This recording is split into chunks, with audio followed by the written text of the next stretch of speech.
Hello guys, let's start daily news. And आज हमने twelfth नवंबर की न्यूज़ ली है। So the first news is about India's national cryosphere climate initiative release state of cryosphere report. ठीक है, let's see state of cryosphere report क्या आई है। और कौन रिलीज़ करता है ये देख लो, इंटरनेशनल क्रायोस्फीयर क्लाइमेट कमेटी। ठीक है, international cryosphere climate initiative release करता है स्टेट ऑफ क्रायोस्फीयर रिपोर्ट। ठीक है, report highlight status of impact और इसमें 5 की कंपोनेंट्स है। वेट ए सेकेंड। इसमें 5 की कंपोनेंट्स है अबाउट। देख लो क्या होता है क्रायोस्फीयर एग्जैक्टली। आइस शीट्स होते हैं। ठीक है, ice sheets, mountains, glaciers and snow, polar ocean, sea ice, permafrost. देख लो आइस शीट्स, ये आ सकता है पीटी के लिए, ये इंपॉर्टेंट है, नॉट एवरीथिंग। ठीक है, ice sheets, mountains, glaciers, snow, glaciers and snow, polar oceans, icy and sea ice and permafrost. ठीक है, अब देखो losses of from the Greenland and Antarctic ice sheet हम देख रहे हैं। हमने अभी क्या हाईलाइट किया है इस रिपोर्ट ने कि ये सारा आप मेंस पर्सपेक्टिव से देख सकते हो। ठीक है, ये पीटी पर्सपेक्टिव से इम्पोर्टेंट है कि शीट्स होते हैं और सी आइस होता है, फिर परमाफ्रॉस्ट होता है, पोलर ओशंस होता है एंड ऑल। ठीक है, आइस शीट्स क्या होता है, ये हमने देखा है कि लूज़ हो रहा है ग्रीनलैंड एंटार्कटिक सी में। हमने क्वाड्रैपल्ड 40 गुना गिरते हुए देखा है हमने सिंस 1990s। सी लेवल राइज इम्पैक्ट और क्यों होता है, क्योंकि इंफ्रास्ट्रक्चर बढ़ा रहे हैं, एग्रीकल्चरल बढ़ा रहे हैं, लैंड हम बढ़ा रहे हैं, लाइवलीहुड एंड कोस्टल रीजन्स, तो इम्पैक्ट करता है सी लेवल के टेम्परेचर को इंक्रीज़ करने से। In rising greenhouse gaps are impacting, ये तो बहुत ईजी था, मतलब ये लिख भी लेते किसी भी रिपोर्ट में ना। कोई भी रिपोर्ट अगर क्लाइमेट वाली आए, इस लाइन को लिखना है, अगर rising green house just indicate कि कोई तो रिपोर्ट बोलती है that rising sea green house gases impact, ना कि सिर्फ ऐसे लिखना ग्रीन हाउस इम्पैक्ट। ठीक है, तो इम्पैक्ट हमने क्या देखा है, एमॉक कंडीशन होते हुए देखा है, एओसी अंटार्कटिक ओवरटर्निंग सर्कुलेशन देखा है, 2 मेजर ओशन करंट्स। इसका नहीं पता होगा तो watch geography playlist. Mountain glaciers, snow glaciers का हमने क्या देखा है, is increasingly exponentially 273 gigatons of lost per year हम देख रहे हैं सिंस 2000 to 23। ये सारी चीज़ें आप ले सकते हो। ठीक है, मेन आइस शीट्स का ले लो बिकॉज आइस शीट्स बहुत कम लोग दिखते हैं। सी हाइट्स भी डिक्लाइन हो रहे हैं by 40 to 60% both poles since 1979। यही एक रिपोर्ट ले लो, पूरे जितने भी साल तक प्रैक्टिस करोगे सब में यही राइजिंग सी राइज का निकाल लो और देख लो 2025 की भी रिपोर्ट है। तो पहला क्या लिखोगे, पहला लिखना आइस शीट्स इम्पैक्ट हो रहे हैं, कितना परसेंट गिर रहा है, क्वाड्रैपल्ड गिर रहा है। ये तो भूल नहीं पाओगे, क्वाड्रैपल्ड गिर रहा है, नंबर्स होता तो भूल जाते। अब सी, और फिर सी आइस का ले लो, सी आइस 40 to 60% डिक्लाइन हो रही है। हमने पोलार ओशंस में भी इम्पैक्ट देखा है ग्रीन हाउस की वजह से, दोनों ओशंस में एमॉक कंडीशन, एओसी उल्टी हो रही है। फिर in the same ice glaciers melt हो रहे हैं, क्यों, क्योंकि ऑलमोस्ट ये देख लो 273 गीगाटन्स ऑफ हमने ये देखा है परमाफ्रॉस्ट। और वहीं पे परमाफ्रॉस्ट थ्रॉट होते हुए देखा है, ये भी करंट ग्लोबल वार्मिंग की वजह से थ्रॉट हो रहा है, यानी पिघल रहा है, गिर रहा है। ठीक है, India's largest first and MH megawatt scale vanadium redox flow battery inaugurated at NTCP NETRA. देख लो फ्लो बैटरीज क्या होते हैं, along with solid state batteries are one of the next generation batteries are and are emerging as an alternative to lithium ion. देख लो, this is important, नहीं आएगा ये कि फर्स्ट कौन सा इनॉग्रेट हुआ है, आएगा फ्लो बैटरी क्या होता है। ठीक है, ऑल्टरनेटिव टू लिथियम आयन्स है। हम अब तक सोच रहे थे कि लिथियम आयन से हमें एनर्जी बैटरी बनाना है, पर अब देखो फ्लो बैटरी भी बन रहा है, ये सॉलिड बैटरी है लिथियम आयन्स। अब हम बोल रहे हैं कि flow battery, next generation battery, flow batteries होता गया है। इट इज़ इम्पॉर्टेंट, ऐसे क्वेश्चन आते हैं पीटी में। Are power reduction oxidation redox reaction करता है and two different liquid electrolytes involve two different liquid electrolytes that pass ions, protons back and forth through porous membrane. मतलब देखो, ये समझो एक बैटरी है, इसके अंदर कुछ मेम्ब्रेन्स है, पोरस मेम्ब्रेन, खाली मेम्ब्रेन। इसके अंदर जब हम दो लिक्विड इलेक्ट्रोलाइट्स आयंस पास करते हैं, दैट इज़ प्रोटॉन्स, तो ये बैटरी जाके जनरेट होता है। ये battery can store larger amount of energy as much as the size. इसीलिए तो हम लिथियम आयंस के बदले ले रहे हैं फ्लो बैटरी। हमने देखा फ्लो बैटरी ज़्यादा एनर्जी स्टोर करता है, ठीक है। And do not use for flammable, ये ऐसे क्वेश्चन आते हैं। और पल्यूटिंग मटेरियल्स, इसीलिए तो ले रहे हैं। टाइप्स ऑफ फ्लो बैटरी देखो, वेनेडियम है, vanadium redox, zinc bromine, ion salt system. जो भी आएगा मार्क कर देना यस, क्योंकि साइंस के रिलेटेड क्वेश्चन ज़्यादातर राइट ही होते हैं, आजकल रॉन्ग होने लग गया है by the way. This use solid electrolyte solution which do not need different separator, ठीक है। मोस्टली इतना ही था। आपको यही याद रखना है कि ये दो डिफरेंट लिक्विड इलेक्ट्रोलाइट लेता है, large amount of energy store करता है, and do not use flammable. और ये वेनेडियम, फिर जिंक ब्रोमाइन, ये सारे इसके पार्ट्स हैं। पार्ट्स नहीं है, मतलब ये सारे लोग होते हैं फ्लो बैटरी में। ग्लोबल कूलिंग वॉच 2025 रिपोर्ट क्या कहता है? Calls for urgent shift to sustainable cooling. Of course green house, अभी ये आएगा क्वेश्चन तो आप क्या क्या लिख सकते हो? परमाफ्रॉस्ट हो रहा है, फिर ग्रीन हाउस गैस की वजह से हमने देखा आइस शीट्स मेल्ट होते हुए। मतलब बहुत सारे रीजंस आप एक दूसरे के ऊपर चिपका के आप लिख सकते हो कि इसकी वजह से ये भी हो रहा है, इसकी वजह से ये भी हो रहा है। 40 to 60% ऑफ ये आइस शीट्स मेल्ट होते हुए देखा है, ग्लेशियर्स मेल्ट होते हुए देखा है हमने। फिर और भी देखा ना, 273 टन्स ऑफ 20 to 2023 तक आइस शीट्स मेल्ट हो गए, ये ग्लेशियर्स मेल्ट हो गए। अब देखो, ये रिपोर्ट ग्लोबल कूलिंग वॉच ऐसी रिपोर्ट एनवायरनमेंट प्रोग्राम ही करती है, ठीक है। ये क्या बोल रही है की concern raise in the report is कि global stock of cooling equipment will more than triple by 2050 from 2022, ठीक है। ये ज़्यादा इम्पोर्टेंट नहीं है। ये बोल रही है कि around only 54 countries meet the full sustainable cooling pathway.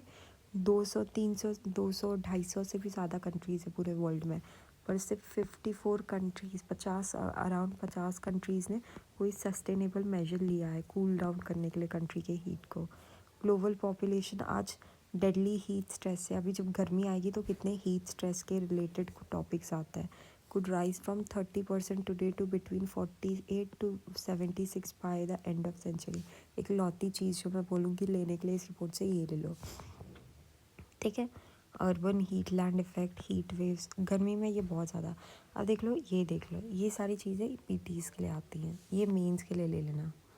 Escalating extreme heat की ग्लोबल पॉपुलेशन जो हीट से एक्सपोज हो रहा है, ये आज तो 30% है, कल 48 हो जाएगा, उसके बाद 76 भी हो जाएगा by the end of the century, मतलब 2030 तक। Propose sustainable cooling pathway. Passive cooling क्या होता है? Reduce cooling loads through passive design, है ना। अर्बन प्लानिंग करो, सिंपल मेजर्स रखो, लाइक डोर्स खुले रखो या फिर मिट्टी का लगा के रखो, वो सारी चीज़ें। एक आईआईटी की, नॉट आईआईटी, आई थिंक एक कोई तो इंजीनियरिंग स्कूल था, उसकी प्रिंसिपल, गवर्नमेंट स्कूल, उसकी प्रिंसिपल कावडंग लगा रही थी वॉल पे just because of cooling prioritize, पर वो नेगेटिव भी आया था। लो एनर्जी कूलिंग करो, बेस्ट एनर्जी एफिशिएंसी करो, रैपिड हाई फॉर ना, एनी नॉट इम्पोर्टेंट, सब पता रहता है। CAQM invoke stage 3 of GRAP in NCR। Of course air pollution हो रहा है, प्लस ठंडी बढ़ रही है, तो ग्रैप का तो लगना ही है, हर साल लगता है, हर साल लगता है ग्रैप, ठीक है। ये क्या होता है? 9 पॉइंट एक्शन प्लान। इससे क्या होता है? लोगों के स्कूल्स बंद हो जाते हैं, मतलब बंद नहीं हो जाते, हाइब्रिड हो जाते हैं मॉडल। 2 दिन स्कूल जाओ, 2 दिन ये ऑनलाइन, ऐसे हो जाता है। बैन ऑन कंस्ट्रक्शन हो जाता है, mining, polluting vehicles, hybrid schooling, scattered office timing बढ़ जाती है ना, ऑफिस टाइमिंग मतलब दोपहर को हो जाती है थोड़ी सी, और जल्दी छोड़ देते हैं। देखो ग्रैप क्या होता है, ये देख लो। इमरजेंसी रिस्पॉन्स मैकेनिज्म होता है, triggered by Delhi's average AQI बढ़ता है, पोल्यूशन के मेजर्स बढ़ते हैं, तो ग्राफ लगाया जाता है, इमरजेंसी मैकेनिज्म लगाया जाता है। इसका 4 स्टेज है। जब ग्राफ 201, यही इम्पोर्टेंट है। वैसे तो हर साल लगता है तो इतना आ नहीं रहा है यूपीएससी में, 300 तक रहता है तो पुअर कैटेगरी है, मतलब अब तक इतना ज़्यादा ये नहीं है। जहाँ ग्राफ अभी तो ग्राफ इतना होता है, इतना भी होते हुए देखा है हमने, ठीक है। ये सब तो रहता ही है, दिल्ली का नॉर्मल है कैटेगरी में, ठीक है। 401 से 450 और 451 से लेकर उसके बाद वाला ग्राफ ये, ठीक है। बहुत सारे फैक्टर्स होते हैं, not so important in this, आप ज्योग्राफी में पढ़ते ही हो या देख ही लो जब देखना है। देखो क्या होता है, reasons for NCR air pollution, topography factors है ना। हम दिल्ली हिमालयाज़ के नीचे भी आता है, पेनिनसुला के भी ऊपर आता है, ठीक है। तो पहले तो गंगाटिक बेसिन जाता है, नेचुरल बैरियर्स का काम करता है, includes basin effect, meteorological factors, temperature inversion होता है, लो विंड स्पीड्स होता है, पोल्यूशन, स्टबल बर्निंग होती है पंजाब एंड ऑल में, व्हीकल्स बहुत ज़्यादा हैं तो उसके एमिशंस होते हैं, इम्प्रूव्ड एयर क्वालिटी। देखो बीजिंग का एक केस स्टडी है, ये लिख सकते हैं, दिस इज़ इम्पॉर्टेंट। बीजिंग की केस स्टडी है कि उन्होंने अपनी एयर क्वालिटी को कहाँ से 144 से 92 कैसे किया। 144 अभी भी वेरी पुअर में ही है ना, पुअर कैटेगरी से भी नीचे था, फिर भी वो लोग ने कैसे किया, बीजिंग की केस स्टडी। इन लोगों ने इम्प्लीमेंट किया 3 phase anti pollution plan combining local governments, public participation and study regulation. लिख लो, targeted source control, aimed at cut emission, जहाँ पे सोर्स है वहीं पे, जहाँ पे जैसे कि नॉट बाय द कंज्यूमर को थोड़ी ना कुछ कर पाएंगे ज़्यादातर। कोल पावर वाली कंपनी में ट्रांसपोर्ट जो व्हीकल्स बनाते हैं उन लोगों को क्लीन एनर्जी वाले व्हीकल्स अपग्रेड करवाने के लिए कहा, स्ट्रिक्टर रूल्स रखे, ठीक है। सोर्स, जहाँ पे सोर्स है वहीं पे कट करो emissions. Regional cooperation and investment, countries के गवर्नमेंट ने भी काम किया। तो ये केस स्टडी लिख लो कि बीजिंग ने कैसे अपने एयर पोल्यूशन को कंट्रोल किया। भले ही हम चाइना से हर चीज़ में कंपटीशन करते हैं, उनको हम बुराई बोलते हैं, पर सीखना तो एनिमी से भी चाहिए ना, कि कैसे इतनी बड़ी पॉपुलेशन वाली कंट्री उसने भी अपने एयर पोल्यूशन को, और बीजिंग उनकी मोस्ट पॉपुलेटेड कंट्री है, पार्ट है, ये स्टेट है। Union government to launch national one health mission. क्या होता है national health one health mission? To build integrated disease control pandemic preparedness system in India to bring human, animal and environmental sectors together for better health outcomes. कौन release करता है? ICMR, ठीक है। Implementing agency कौन है? ICMR, national institute of one health, Nagpur में आता है, ठीक है। इसके क्रिटिकल पिलर्स है, रिसर्च बढ़ाओ भाई, वैक्सीन एंड ऑल की रिसर्च ये सब बढ़ाओ, क्लिनिकल रेडीनेस रखो, क्लिनिक्स होने चाहिए, और जो भी है इंस्ट्रूमेंट्स एंड ऑल, दवाइयाँ एंड ऑल, सबके पास क्लिनिकल केयर में भी रहना चाहिए। डेटा इंटीग्रेशन है ना, स्टीन जैसे कि इसकी बीमारी एंड ऑल, ये एक डॉक्टर टू दूसरे डॉक्टर शेयर हो सके, फिर हमें पता हो कि वन रिसर्च कहाँ पे कंडक्ट किया, और दूसरे डॉक्टर्स को भी नॉलेज तो रहनी चाहिए। Community engagement, ensuring close community participation to maintain a constant state of response, right? बाकी कुछ नहीं, इतना खास नहीं है। इथोपिया देख लो, आया है न्यूज़ में। इथोपिया क्या ये गल्फ ऑफ एडन या फिर इन सब से मिलता है? नहीं बाबा, इधर जिबूटी आ जाता है, ठीक है। तो इथोपिया, अरे इथोपिया लैंडलॉक है, वाह। इसकी कैपिटल है अडीस अबाबा, has been selected to host UNFCCC COP32 in Addis Ababa 2027, ठीक है। कैपिटल में ही, लैंडलॉक कंट्री है, Horn of Africa, lost access to sea after Eritrea secession in 1993। Eritrea ने क्या किया, इसकी ये वाली पार्ट को भी ले लिया था, तब से ये लैंडलॉक कंट्री बन गई है 1993 से। ट्रॉपिकल लैटिट्यूड्स पे आता है ना, ट्रॉपिक्स पे आता है। नेबरिंग कंट्री है, एरिथ्रिया, सूडान, ये नहीं आता, माल्टे, इनमें से भी ये भी आता है। और फिर इधर सीड है ना, सीड SEED, ये seed country, horn of Africa country, ठीक है। इसको भी लेते हैं ना, सॉरी सीड में सूडान नहीं आता, सीड ये एरिथ्रिया, इथोपिया, एरिथ्रिया, जिबूटी, ठीक है। फिर Kenya, Tanzania, Uganda, Sudan, south Sudan, ठीक है। ये गल्फ ऑफ एडन, यमन है, ऊपर सऊदी अरेबिया है, इधर रेड सी है, ठीक है, ओमान है, ठीक है। यहाँ से ब्लू नाइल है, जाती है बारो, शिबेले, गनाले, ओवासा, ओमो रिवर मैंने इसमें देखा है एग्ज़ाम्स में, ठीक है। रिफ्ट वैली है यहाँ पे, of course African rift valley का पार्ट है ये, और दिनाकिल प्लेन है। Okay, not so important, mapping कर लेना, वो इम्पोर्टेंट होता है। VINBAX, Vietnam and India, we say Vietnam, I say India, military Hanoi में हो रहा है, बायलैटरल है, ठीक है, between India and Vietnam in that UN peace keeping operations, military की एक्सरसाइज है, यही इंपॉर्टेंट है। बुकर प्राइज़ किसको मिला है भाई? Booker prize for the novel of Flesh won by David Szalay जाले। बुकर प्राइज़ मिले जाले, जो भी मराठी में बोलते हैं, फ्लैश को मिला है। अपना पूरा फ्लैश देकर इन्होंने जा डेविड, ऐसे उनको Booker prize, first Hungarian British to win this award. Booker prize कहाँ दिया जाता है? एस्टैब्लिश इन 1969, ठीक है, आज़ादी के हमारे बहुत बाद 1969 यूके में हुआ था। It is to honour British English language fiction ना, सिर्फ इंग्लिश लैंग्वेज को मिलता है, इसीलिए तो ब्रिटेन में मिलता है, एवरी ईयर देते हैं। ब्रिटेन, यूके और आयरलैंड दोनों जगह पे मिल सकता है। Winner receive 50,000 pound. Short listed authors, जो भी जितने भी शॉर्ट लिस्ट तो हुए रहते हैं ना 10-12, उनमें से सबको मिलता है 2,000 2,500 pound each. International Booker prize is the first is different from Booker prize, ठीक है, ये बुकर प्राइज़ है, इंटरनेशनल बुकर प्राइज़ नहीं है। इंटरनेशनल होता तो सारे ये नॉट जस्ट इंग्लिश को मिलता, दूसरों को भी मिलता, पर बुकर प्राइज़ में सिर्फ इंग्लिश को मिलता है, देख लो। Celebrates the word of short stories translated into English and published in UK and Ireland. ये सिर्फ बुकर प्राइज़ के बारे में बात कर रहा है, याद रखना। और किससे मिला है? फ्लैश मेरे को, जाले वो। अल्टर मैग्नेटिज्म क्या होता है?